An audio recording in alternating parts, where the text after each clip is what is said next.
eno alipota embera y'obudde ojja kutuusaako nze Agnes Nalukwago wano ku UBC TV. Enkuba ekedde kufudde emba mu bitundu by'eggwanga ebisinga obungi nga mwetobeseemu n'okubwatuka okw'eggulu era nga lira we ziweredde saa 3 ez'okumakya ebadde ne millimeters 49 n'obutundutundu 6 tulola 36 n'obutundutundu 4 wabula ate embalala millimeters 23 n'akatundu kamu. Kino kiviiridde ku sserwandula mpewo ayitibwa Mascaline ng'asindika empewo empeweevu okudda naddala mu bitundu ebyo eby'omu buvanjuba ssaako n'empewo empeweevu ezikonta nga ziva mu bibira by'e Congo okudda naddala mu bitundu ebyo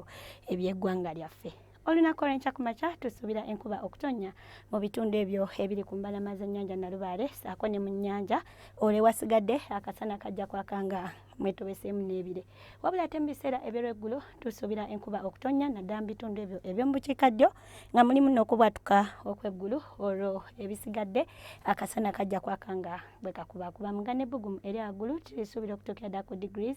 29 eyo mu bukiikakkono wabula ate ekibuga ekikulu Kampala tusuubira ebbugumu okutuukira ddala ku degrees 26 olwo mu nsozi ez'e Kabale degrees 23. Bwe tugendako ebweru w'eggwanga lyaffe ekibuga nga Mombasa kisuubira akasana okwaka nga bwe kazikirazikira nga n'ebbugumu eri waggulu lijja tuukira ddala ku degrees 32 wabula ate Dubai, Paris ne London tusuubira akasana okwememula nga n'ebbugumu mu London lijja tuukira ddala ku degrees 9 olwo mu Kigali tusuubira obudde obw'ekiddedde.